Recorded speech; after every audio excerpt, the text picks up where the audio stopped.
Hello, this is Natasha from Earth Mother Star Child, and I'm going to talk to you today about connecting with angels.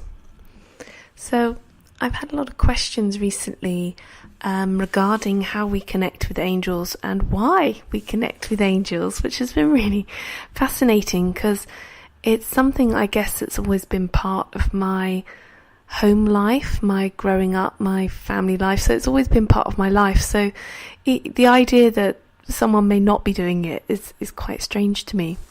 So let's start from basics. Why would we bother connecting with angels? And I guess there have been periods in my life, times in my life when I've really needed connection, upliftment, feeling that I am transcending what the experience that I'm currently existing in. And I've always found that by having some sort of connection with a divine higher power, it really makes me feel that I am supported and protected, and that somehow I can have guidance that has a broader perspective than I do at that current time. Another thing that happens is I can also ask for healing. So I can ask for healing for myself, and I can ask for healing for my clients, or my family members, or my friends, or animals, or even a property or a location that I feel needs healing.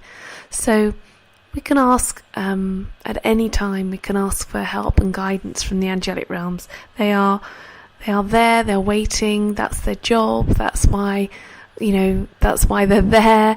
They're there to help us, and it's there on tap. You don't need to have a special qualification or a special connection. You have that connection. You just need to ask and be open to asking and receiving what you're going to receive from that.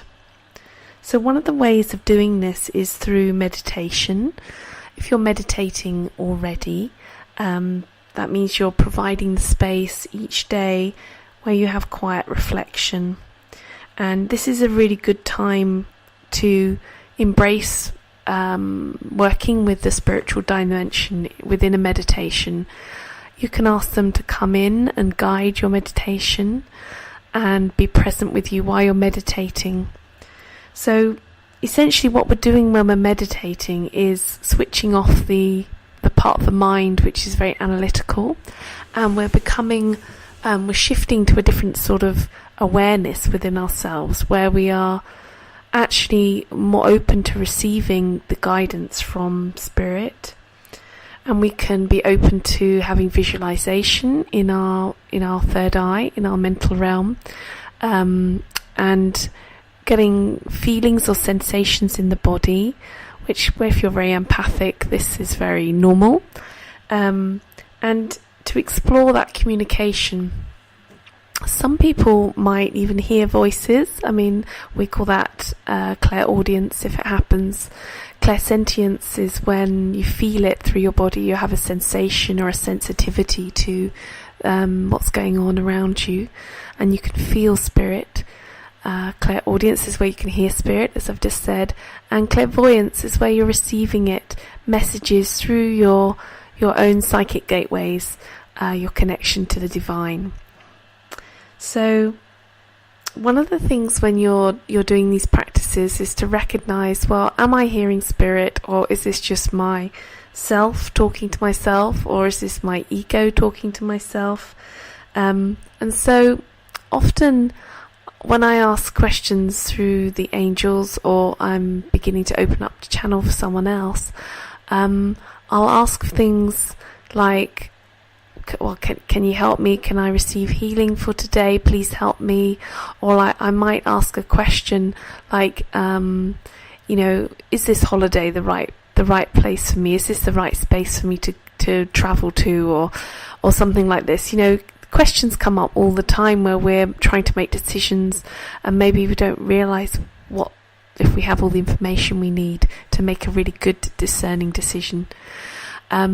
So one way you can ask is to just allow the question to often to go into the space so you can ask it out loud, and then to receive the answer, just wait and be peaceful and just allow your mind to empty of all other clutter or anything that might be yourself, and ask for some sort of sign or word or colour or image that might help you.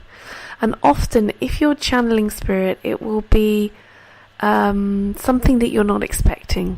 Not always, because there are always messages from love, and often we expect love to channel through. But if you receive something you're not expecting, like an image of something, then that's when you can begin to realise that this is not all coming from you, and you're not making this up. Your imagination might be being utilised by spirit to help give you images, but it isn't actually being created from your own repertoire of mental images. But there is a connection.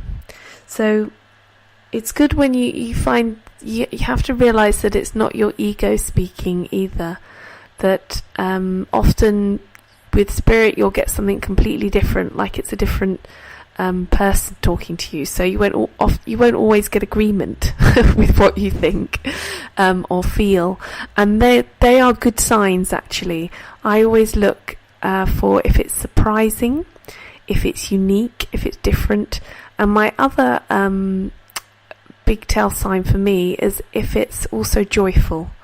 So you can attune to any sort of spirit or energy you choose to, but I would always try and attune to the higher dimensions, which feel joyful and happy and bright, and the messages are always wise, thoughtful and uplifting. So when you're talking to an angel, one of the practical ways that you can work with this is to ask for healing, and feel that coming into your body, into your space regarding the situation that you are asking about. So give time and space to do that and feel the change within you. Often you'll feel uplifted, and vibrationally you're being retuned and rewired to something that's a lot more healthy for you. So as you're asking the questions of angels, it's quite a good idea to begin to ask them, when you begin to receive your communication, your messages, to ask them, well, could you show me you? Could you show me what you look like? Could you show me some colours? Could you tell me your name? Could you show me something that you are connected to? So don't be afraid to ask them questions. It's like anyone in life, if anyone refuses to answer your questions, then usually, they're not there to help you. But angels are always there to help you. So if you ask questions, they will always answer gladly. And being questioned is not something that they take offence at. They're not human, so they don't have the same idiosyncrasies that we do, the same sensitivities. So as long as you're being polite, you're asking and you have gratitude, then you can often develop a strong communication connection with your guide and your angel that's working with you. Now, there are thousands and thousands of angels, and some are known, and some, we know their names and we know them well, like Gabriel, Archangel Michael's another one, Uriel, Raphael. These are all well-known angels that often you even see in churches and in organised religion. You'll see them and hear about them in spiritual books.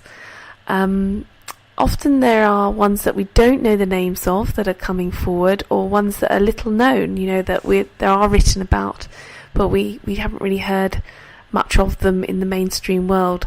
One of these angels is like Archangel Jophiel, and Archangel Haniel.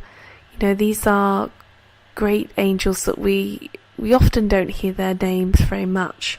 So it's a good idea to get to know them and ask them their names, ask them if they work with any colours or they work with anything specific like healing or communication. There are angels like Archangel Raguel that specifically work with justice. So if you're looking at that, you're working in the legal system, or you have something that requires justice to be looked at, then finding a specific angel to work with you is a good idea, just because, like anything in life, they know the area, their energy is attuned to that kind of work and the vibrations that might be coming up in your daily life through working with them. So in the same way that you can ask angels for help on any level through your daily life or what might be happening, you can also ask them to help with your psychic development, your connection with them, if you will. So it might seem a bit odd that you can connect with them and find ways to connect with them, and also that they can help you to find ways to connect with them. So really the method is pretty much the same. You create a space in your life and you just be peaceful and ask for help. It can take the form of just asking for help into the air like you expect them to be there, or it can be a prayer, or you can go into a meditation and ask of them by communicating through your higher self. So this is a practice, and the more you do this work, the more you spend time, make time to connect, then the stronger it will be. Any sort of psychic work is really it's like a muscle that you're using. Like if you want to become really good at running or cooking or drawing, all you have to do is do it. So we all have access to the angelic realms and spirit, and we all have access to the divine. So all we need to do is do it. So I recommend that you spend, maybe 5 minutes each day to begin with. Just create a space, sit down, light a candle, and just maybe begin with one angel. A very good angel to work with is Archangel Michael. There's a lot of pictures, stories, information, prayers written on Archangel Michael, so he's very accessible, and he's also very good if you need help with strengthening your protection. And if you're not quite sure who you're going to be channeling or working with, then Archangel Michael working by your side will provide that protection and also begin to monitor and help, be like a mediator between any other energies that want to come in and talk to you, like any other angels. So having Archangel Michael is a really good starting point to your process. And I would recommend that every time that you work with an angel and you try to communicate, that you write down, make a few notes in a journal and see your progression. Even if you sit for 5 minutes in the first time round and nothing happens, then just wait, and as you continue, you'll see in your journal that maybe the first week or so you had nothing happening, but then very gently you began to experience sensations or see signs or have communication coming through. So it's really good to see your progression, and this helps you not to lose heart. And it's please don't worry if it takes a little bit of time. They are trying to communicate with you and respond and reciprocate your commitment to it.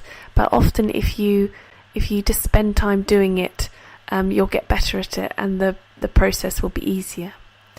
So I'm going to leave it there. I'm going to do a run of podcasts about different angels. I'm quite excited about reconnecting with some, so I thought I would share that with everyone on these 15-minute podcasts. If you want to connect with me, I'm a starer on earthmotherstarchild.co.uk, and on Facebook, Instagram, Twitter and YouTube you can find me, and I'd love to connect. I'm doing offering mentoring sessions at the moment for anyone who wants to develop, or any awakeners who are developing psychically and opening up to their awareness, and you can find that on my Facebook or my website. Well, lovely speaking to you, and I wish you many, many blessings for your day.